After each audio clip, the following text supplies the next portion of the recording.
entrepreneurship legacy from their parents. They're not the first generation. Dhirubhai Ambani was the first generation. Mukesh and Anil Ambani are the second generation. But if you see Dilip Sangvi, he's a first generation entrepreneur. He started himself. He took a loan from a bank and started himself. And what has been the greatest asset of Sun Pharma rising to such great heights? It's absolutely unbelievable how a person can almost go from 5 to 50 lakhs, I think. So he started off and go to 250,000 crores. It's unbelievable. But one thing which Dilip Sangvi did was he kept a close eye on what's happening. His eyes were open. He saw in the 1990s when he started off his company, just 1994 or 95 when he started off Sun Pharma, he saw that most of the people are going for one thing, that is over-the-counter drugs. What are these over-the-counter drugs? Your Crocin, your Dolo 650, all your Vicrol, your Cold Act and all that. And there's a very crowded market there. Your Balms, your Amrutanjan and all that. And everybody told him, if you want to make money, Dilip, you have to go into these OTC drugs because those are the things which are bought. And Dilip Sangvi told, no, let me go and visit hospitals. Let me find out what's happening. And as he started interviewing doctors, as he started interviewing people in and around the medical fraternity, he started getting a trend in his mind. He started finding out that India is going to be the next heart attack capital of the world. India is going to be the next stress capital of the world because the IT boom had just started. Lot of lifestyle diseases were coming in. Lot of people were suffering from minor and major stress. They were getting psychiatric problems, and he saw that there are no psychiatric drugs at all. There are no heart drugs at all. And Sun Pharma took a path which was untrodden before. They tied up with hospitals across the country to launch lifestyle drugs. You know, your Prozac and your Anxet, correct? All these are for anxiety free, for people who have depression, your heart diseases. And he did not go the OTC way. Now he's acquired Rambaxi and he's going the Revital and all that. But that's just recently. What happened was he went completely the hospital way, completely the lifestyle drug way, and he saw in the last 20 years, if a company can grow how many percent, I can't even imagine it, lakhs of percent. If you can go from 50 lakhs to 250,000 crores, you can imagine what exponential growth Sun Pharma has done in the last 20 years. Why? Because one man was willing to talk. He was willing to understand the trend. He was willing to research and find out what has happened. Correct? Why? He was able to understand what was going on in the market. And that is nothing but the power of research. If a person can become the second richest man in our country just by finding out what is happening, you can imagine what you can do with some small thing like this, isn't it? Even Wipro. Yesterday we had a conference, kids. We had a conference on human resource, and there was this lady who was the vice president HR of Wipro, Nandini. She had come and she was speaking to her. And you know what? What was Wipro? You know what's the full form of Wipro? West Indian Products. Western Indian Products. Indians Products Limited, right? Why was it called a product when they make software?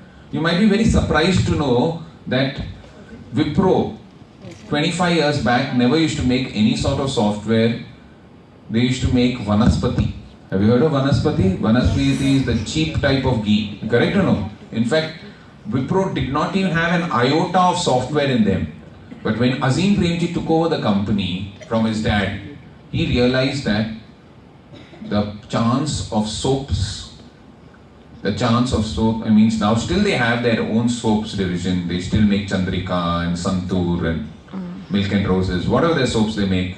But he said that the future of our country lies in the service industry. The future of our country lies not in these products. And he made a statement so many years back that the trend is IT. We are moving from an atom-based economy to a byte-based economy. Atom-based is your atoms, like your soaps and ghee and dal and whatever. And we are moving from an atom-based economy to a byte-based economy. And what did he do? He just paid close attention to what is happening. He spoke to people and he found out what is happening. So you can imagine how research has caused, and yesterday Nandini was telling that in the next 2 years, next, I think the 7 years, she told from 2015 to 2020, they have a vision to become a 1 lakh crore company. And you must be knowing that a huge portion of that is held by Azim Premji Foundation. Okay, so what happens is every company, every product which is worth its salt has done research. They have moved from a place where they couldn't do anything to a place where they can do anything only because they've been able to gauge what the consumers want. And how do you gauge what the person? By closely listening to what is happening. Closely forecast the trends. In fact, you have so many companies which forecast the trends of what is happening and how it is done. And unless you are very close to what is happening in the economy, nothing happens. In fact, the entire basis of innovation, your entire innovation comes only through good research, isn't it? Any sort of research which is done with a mind of doing something for the consumer leads to something brilliant. In fact, I was reading yesterday that there is a company which has, leave what has happened, the floods which happened in Chennai, but it's still a very hot city, okay? And what happened is there's a company which did research and they put up an ad screen near the Marina Beach. You know, in Chennai you have the Marina Beach. They put up an ad screen over there, and you know what's the best part of that ad screen? That ad screen has an inbuilt humidifier.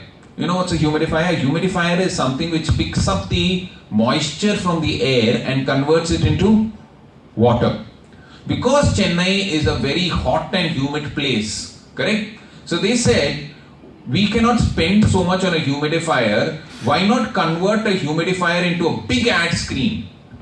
And the cost of that entire ad screen was only 8 lakh rupees. And the ads itself repaid the entire cost of the screen in something like 2 or 3 months. And leave around that, every day approximately 180 to 200 liters of fresh water are got from that ad screen.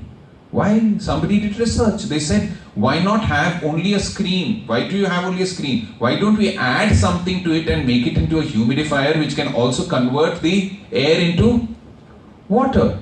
So you have a very, very frugal. That's why whenever I speak about trends, I always say your trend or your research should always aim at frugal and disruptive innovation. What is frugal? Something which is very, very cheap and something which is completely out of the box. And when you have both these combinations, when you have a frugal and disruptive innovation, that is where the actual challenge comes, isn't it? That is frugal and disruptive innovation. Having a humidifier along with a screen is a frugal and disruptive innovation. There was this boy from Bihar. He was working in an apartment in Mumbai. And when he was working there, he used to work as a cleaner and he used to wash the clothes. There were some 3 or 4 boys who had come from Bihar to study in Symbiosis, Bombay. Not Symbiosis, which is that? Symbiosis, Narsi Mohanji, Bombay. Correct? And they used to go to that MBA college, okay, NMIMS, Narsi Mohanji, Bombay. And these 4 boys, these MBA boys, every day morning they used to go for their cycling. You know, they were fond of cycling and they used to give their dirty clothes, their track pants and their dirty shirts, etc. to this boy, and he used to put it in the washing machine and he used to clean it. He used to keep wondering, these boys, they do so much of cycling and they smell so much, and he put all that in the washing machine. He took a leave of around 15-20 days when he had to go back to his village in Bihar. And over there, he suddenly got a flash. Correct? See, if you observe things, if you absorb things, the only way to learn in life is to observe and absorb. Just remember this. Always remember, there are only 2 ways in which you can learn. You either observe a person and then however you observe the person, you absorb what that person is doing, and that's the only way. Can any of you all learn swimming by correspondence? If I give you a manual or put your left leg out, right leg in, will you learn? Only when you watch your coach swimming, when you watch somebody else, when you get into the water, that's the time when you learn. Yes or no? Correct? If you want to become a good speaker, can you just become a good speaker by reading a book? No, you have to have a role model. You have to look at videos. You have to see how people talk. Only then you can learn. The only way in which you learn is by observing, and anything in life cannot be learned unless you have a person who is going to be your role model, or who's going to be your... If I've learned something, I've observed so many thousands of speakers, and then I've observed them and I've absorbed them. Correct or no? If I've learned to be a good teacher, I've observed so many of my teachers, and then I've learned how do I simplify things and make things better. So kids, learn this once and for all, that you will always learn only by observing and absorbing. The more you observe people in life, and the more you try and pick out the best things out of them, that is the way you're going to learn. So what happened to this boy? Let's come back to the Bihar story. This boy, he went back to his village, and observing the boys and absorbing the washing machine, he got an idea. Why should people have to waste time going out and jogging and cycling and then coming and washing their clothes? Can there be a mechanism where both of them can be combined? And he launched the first rural prototype of a cycling washing machine. Your electricity cuts are there, right? So why do you have to wait there? You have a stationary cycle. Have you seen the stationary cycles?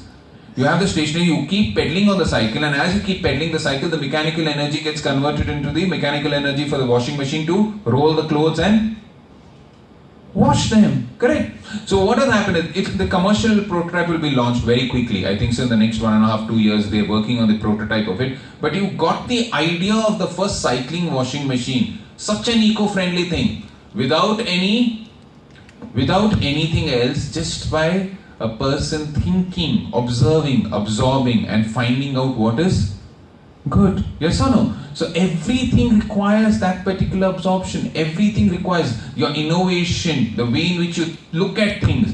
All depends on what research you do and how you absorb things and how you absorb them into your life. And as Vasusa said, the greatest research is the research which you do consistently over a period of, and the more you work on something consistently, what happens over a period of time, that becomes a part of your life, and that can lead to dramatic results. 200 years back, now I'll tell you this is very interesting. 200 years back, that is not, in fact 225 years back, 1797, 1790s. Have you seen a flower called the marigold? Yes? You know what was wrong with that flower in 1797? In 1797, the marigold was as beautiful as it looks now. The orangish color, the bright orange which it has. But it had one small defect. It used to stink. You couldn't offer it to any deity or any god because it stinked. It was such a beautiful flower, but it stunk. And there was one man called Louis Smith in the US who decided that such a beautiful flower doesn't deserve to stink. We have to do something about it. So he undertook a research. He started crossbreeding, cross-pollinating, so that I find out an ideal breed of marigold which does not stink, which does not smell, which does not have the smell, because the smell used to repulse people, isn't it? Actually, it's a mechanism of the flower so that the animals don't eat it, correct or not? But what happened was, he started cross-pollinating. So he started getting seeds from Africa, from Asia, from Europe. This was in North Carolina in USA. And once he started cross-pollinating them, he found that, how do you find out whether the cross-pollinated marigold, because he needed just 3 or 4 flowers which did not stink.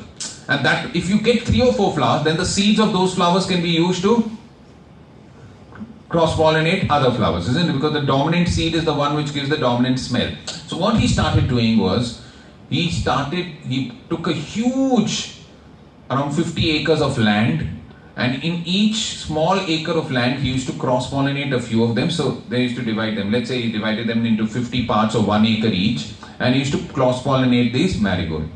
Now the question is, how do I find out those? Because some cross-pollinations will lead to plants which don't stink. But how do I know which plants do not stink and which stink? The only way was physically smelling. So he hired some research students who would go around smelling the plants. But every single research person who went over there left the job within 3 days because they couldn't bear the stink. They couldn't bear the stink of the noise. They used to nauseate, they used to feel very pukey, they never used to feel good. Louis Smith said, doesn't matter if they don't do it, I will do it myself. He used to go around smelling each and every flower. He was admitted in the hospital, I think so, 5 times in a gap of 8 years. He suffered from severe dizziness, nausea. He had vomiting for days together, but he continued his research. After 8 years of tremendous research, somewhere in 1805, he found 2 or 3 marigold plants which did not stink. And those seeds were again cross-pollinated to give us marigolds today which do not. Can you imagine the amount of commitment it required for a person to roll on the fields, nauseating with that dirty sink? Imagine you are put in gutter water for 8 years continuously. You won't be able to come out of it, correct or no? So just imagine everything. In Sanskrit we have a word for it. It's called sadhana. Understand? Sadhana is doing something continuously over a period of time. And I don't know if I've told my students this, but I must tell you, in research or in any aspect of life, once you have that sadhana, once you continuously, starting anything is easy, but maintaining it is always difficult. You know, if 60% of the revenue earned by all fitness centers are by annual membership people who don't go there. You will go there, you will pay the annual membership fees and then you will Forget.